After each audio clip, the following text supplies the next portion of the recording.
I just want to start the video off and said that if you haven't read the one shot, go ahead and read the one shot right now and then come back to this video later. It's a really quick read and I enjoyed my time with it, and hopefully you do too. I just wanted to start this video off and start by saying, hey, this is not the design they used for the one shot. This is more of a explored idea. Whenever they came to me and asked for the design, I didn't have it all the way complete, and so they only had a couple of things to really go on, and they decided to cut some things out and change some stuff around. So think of this more of like an alternate universe design, or like maybe what could have been if I had done the work on time. So think of them as almost two separate ideas, one taking inspiration from the other, and just sort of stay here for the my idea and my ideas and what I would have done with the design and what I had planned initially for the design. But some things happened. The story was different ways. I'm not the story director for Psychic Psycho, so that's not up to me. And this is just what I would have done with it, and what I assumed, and what I was told how the demons and monsters would actually work in the universe. But either way, we'll cross that bridge when we come to it. Before we start, I just wanted to make a quick content warning, just to tell you that, hey, some of the story elements and design decisions that I chose had really serious implications and very serious topics that are going to be discussed lightly. And I just wanted you to know before we get started that if any of that can make you feel uncomfortable, or is maybe even triggering to you, just to go ahead and click off, and don't worry about it. I'll keep a stamp at the end after we pass the story and the design decisions and why they are the way they are. So I just wanted to say that before we really get into the backstory of this character and this demon design, and then we can go into how the story really influenced the designs and how I sort of implemented them all, and how they sort of bounce back and forth. The way I thought these demons would work are going to be less of monsters like Castlevania, where they eat humans and this and the other, and it's primarily to survive, or like they have like an insatiable hunger. The way I was interpreting the way the demons worked in the world were that they were sadistic, that they got their power not from consuming people, but by inflicting trauma or corrupting people into their way of life. And I just assumed that's how it was going to be, and so I made a very tragic backstory for this character. I keep saying character because I view the idea that was presented to me was that they were normal people before, and that the demons, the greater demons, the greater sins, corrupted them, and that's why they are the way they are. Not necessarily because they were born monsters, but they became them. They lost, and they morphed into them. And so I will refer to this spider character as a character because I see it that way, as they're more of like a tragic figure. Maybe not necessarily in the sense of like Demon Slayer, where they are kind of like tempted, or they're put in a very tough place, and that's what makes them choose to become a demon. It's more of like their spirit slowly breaks over time, and then the psychic energy or argent energy, hell energy type of magic that sort of emanates throughout the world sort of intensifies, their emotions intensify, and really focus that type of power into them, and then it makes them more susceptible to the corruption, and makes them more susceptible to changing their form, and then inflicting on this whole pain and this trauma onto other people, and trying to propagate the greater sins sort of mission and ideals. So at the start of the video, you can already see that I already have like a very general idea of what I wanted to do, and I already had the idea of the character and how it manifested and everything. That was already sort of ironed out to me. I didn't communicate that to the team, so that's my fault. But I think what they did with it was perfectly fine. I just had a very different vision on how they would react and how they'd act in the world. At the very beginning, you see I have like a very rudimentary sort of design. You have like a profile view of like the person in front and the person below, and the sort of, ideas that are very vague and there's not really much to go on. That's what was sent. But later on in my designs, I really expanded on what they looked like and how it would work, and so I could definitely see why some of the story choices were made in that direction. I had a more tragic idea of how they would act in the world and what was truly going on with the demon. And I think that may have pulled away from the ideas that they were trying to go for.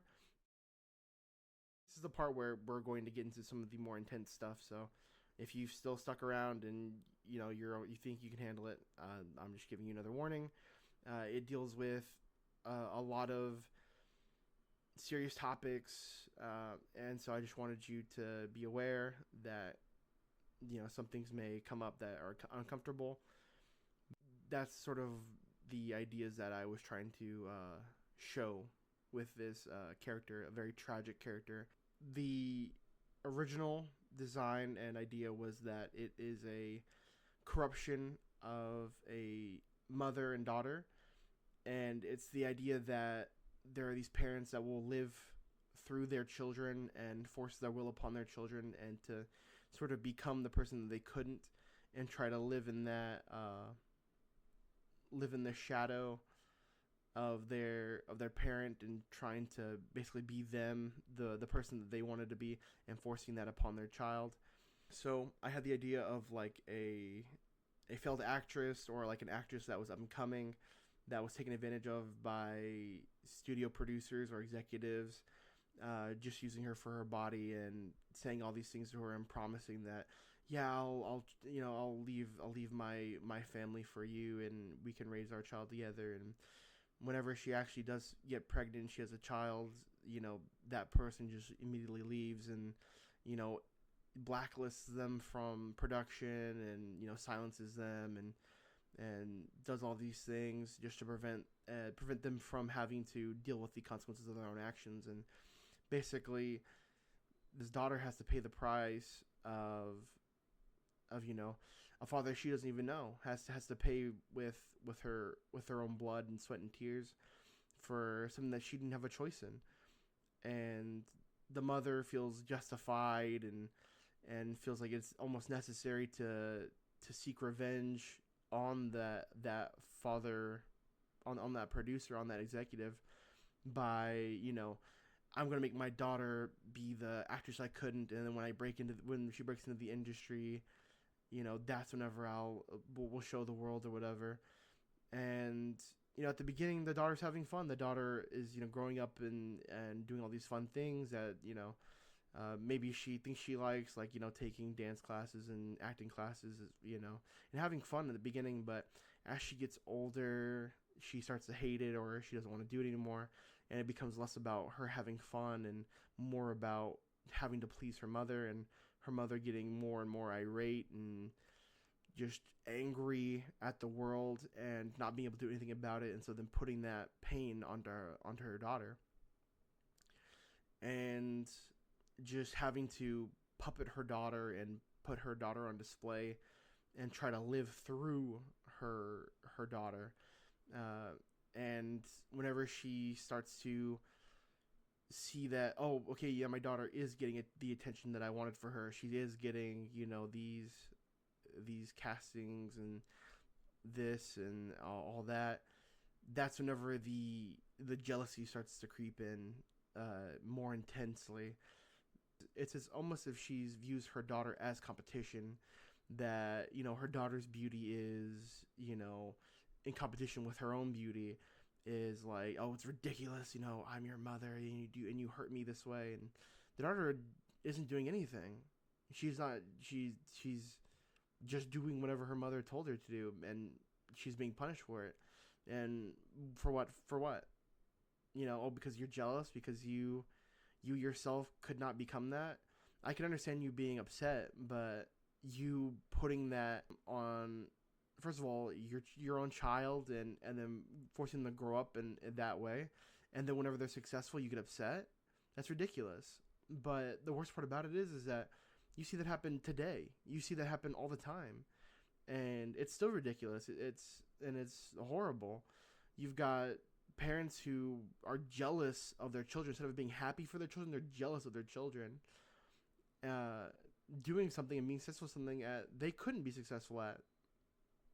And as these things and these ideas sort of, you know, continue to developing whenever I was creating the character, it got really dark, it got really heavy, and it's just, the subject matter was very intense, very, very important to talk about, and very, very meaningful.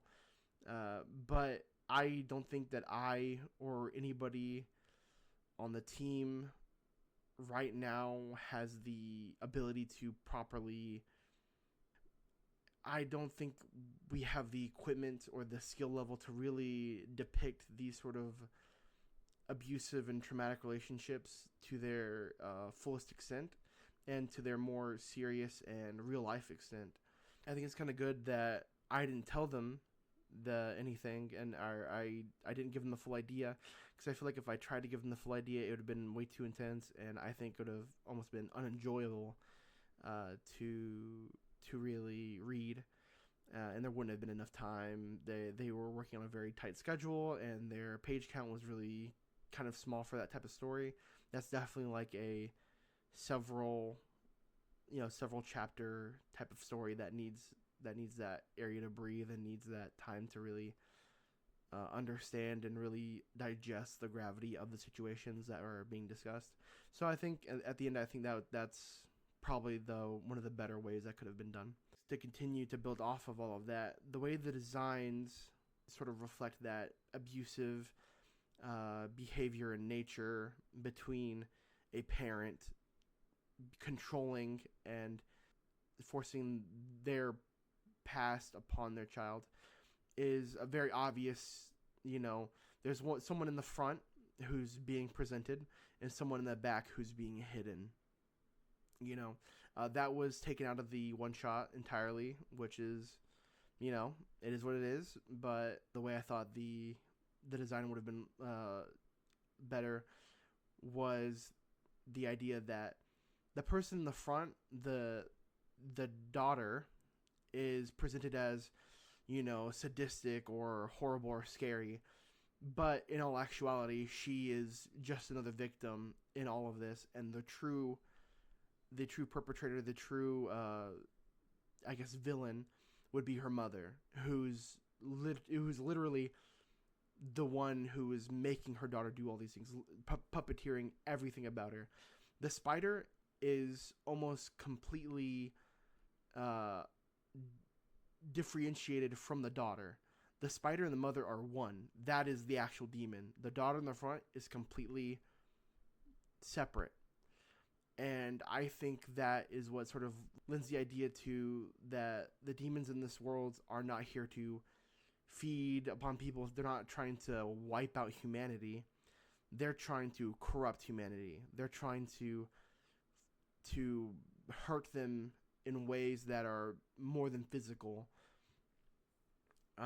Especially this one. This demon is from the demon of envy, which stems from the mother's envy towards her daughter and the fame that her daughter is starting to accrue and starting to develop. An envy that is completely her own, an envy that is something that the daughter, you know, one way or another didn't really care for. She would have just been just as happy doing anything else.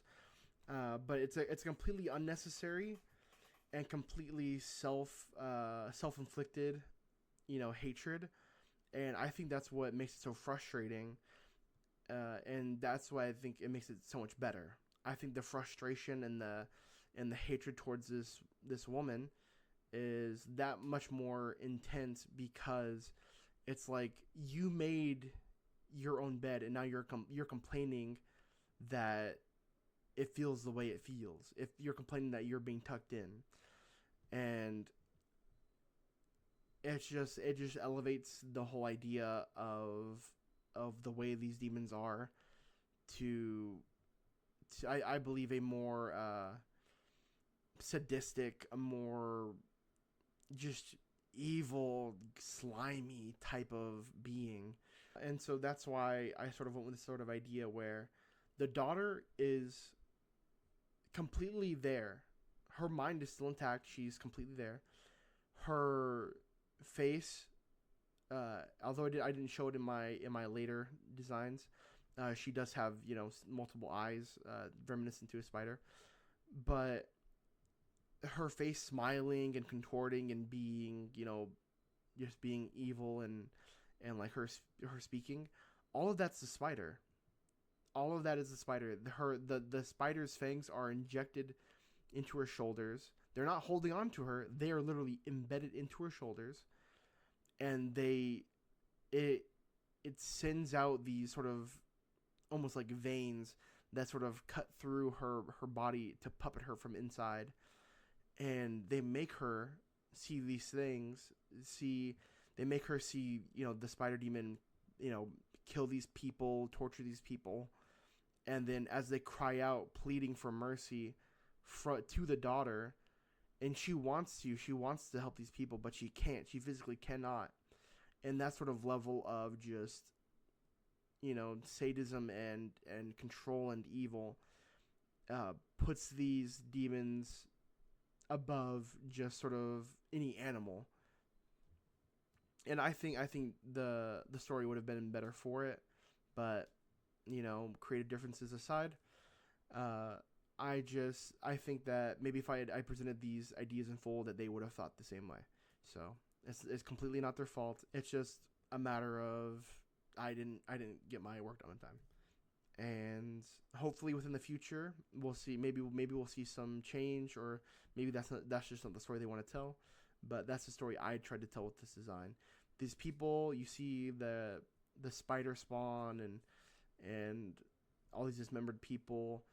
It's just a whole air of just evil and just almost joy in hurting these people.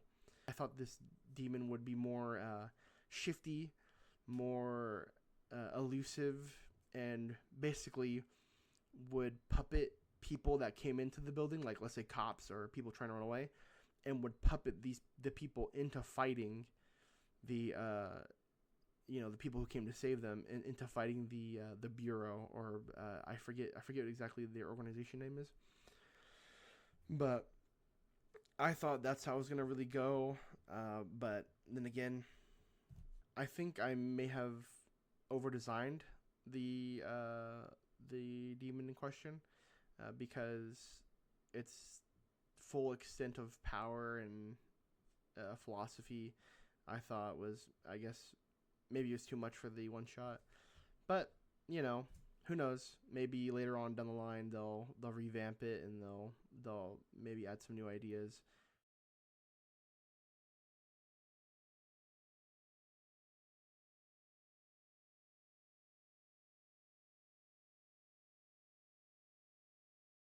So also in the future, you'll see a lot of my other work from Studio IV.